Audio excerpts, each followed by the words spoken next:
Globally, men are dying an average of 6 years younger than women, largely for reasons that are preventable. That's me, our fathers, partners, brothers and friends who are facing a health crisis that isn't being talked about. But it doesn't have to be that way. The Movember Foundation is taking action to help men live longer, healthier and happier lives. We've committed to reducing the numbers of men dying prematurely by 25% by 2030. We're doing this by addressing some of the biggest health issues faced by men: prostate cancer, testicular cancer, and mental health and suicide prevention. Prostate cancer is the most commonly diagnosed cancer in men in the UK and Europe. In the UK, 1 man in 8 will be diagnosed during his lifetime, joining the over 333,000 men currently living with or beyond prostate cancer. In Europe, more than 81,000 men die from it each year. It's a strange feeling because with prostate cancer, I was as undeserving as the next guy who gets it. If your number's in it, that's it. We want to make sure you know the facts about prostate cancer so you can take action early if needed. When prostate cancer is diagnosed early and before it spreads, there's a 98% survival rate beyond 5 years. But if it's found later, that drops all the way down to 26%. One of the issues, though, is that few men experience symptoms of prostate cancer.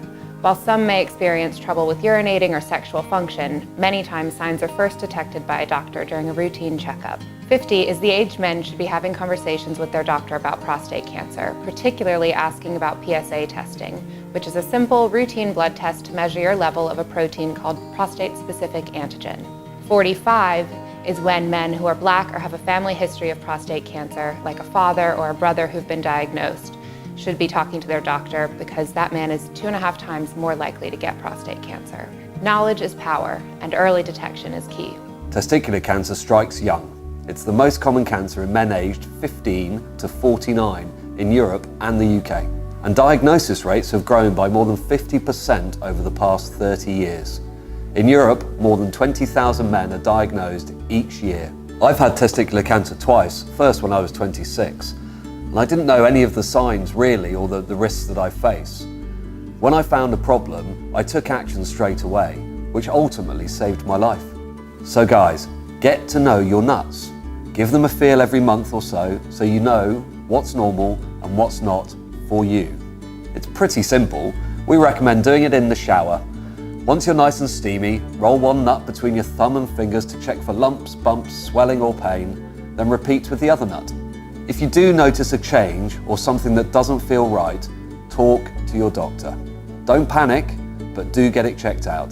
The difference between early detection and late detection can be life and death. Knowledge is power, and early detection is key. In the UK and Europe, 3 out of every 4 suicides are by men. In the UK alone, 12 men die by suicide each day, and more than 43,000 men die by suicide in Europe each year. This is a big problem that we need to be talking about. Everyone has times when life feels a bit hard, and that's okay. But sometimes things catch you off guard, and seemingly normal parts of life, like leaving home or going through a relationship breakup or losing a job, becoming a father for the first time, can make life feel tougher to manage than usual. It's important to have an understanding of how you normally handle life, what levels of stress or anger you might expect to feel on a normal day, so that you can recognize when something changes and you aren't coping like you might expect. If you've been having a hard time or are more stressed or down than usual, talk to someone. It can be anyone, your GP, a friend, a helpline. Just find someone you trust and let them know what's going on. Talking about what you're experiencing is one of the best things you can do and can be life-saving. Like Jeremy and Joe did earlier this year when they connected over a shared experience. Never expected to actually sit across the table with someone who is exactly the same as me. From a totally different place, but we're exactly the same, and yeah, I appreciate the fact that you've talked to me. Notre histoire, faut qu'elle serve aux autres. C'est qu'au final, on n'est pas différents. On avait les mêmes angoisses, les mêmes peurs, et juste on n'arrivait pas à les partager. Yeah, Good, nice to meet you. If you think a mate might be going through a tough time, reach out to him. Studies have shown that 70% of men say their friends can count on them, but only 48% say they can rely on their close friends for emotional support. In other words, you know you'd be there for your mates, but they probably don't know it. If you're unsure about having a tough conversation, remember ALEC. Now, let's break it down.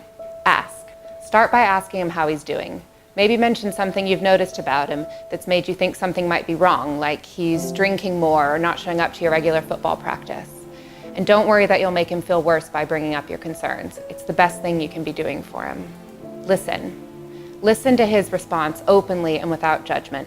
Put down your phone, turn away from the TV, and give him your full attention. Let him talk to you at the pace that feels comfortable to him. Try not to interrupt or rush him. It's also okay if he decides he's not ready to share. Let him talk to you at the pace that feels comfortable to him. Try not to interrupt or rush him. It's also okay if he decides he's not ready to share. Let him know you'll be there for him when he is. Encourage action. Once he has shared with you, encourage him to take action.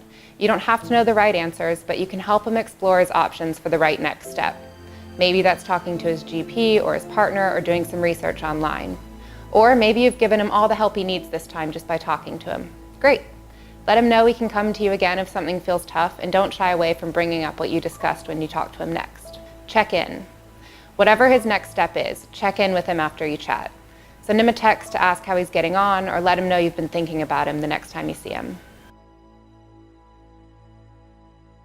I live with a guy, and sadly he took his own life, and he was the happiest, friendliest guy I've ever met. We never really talked about, I suppose, serious things, and you know, looking back, we might have just touched on more serious things, and we maybe take away the stigma behind it, because you can talk to your friends about anything, and that's the beauty about your friends.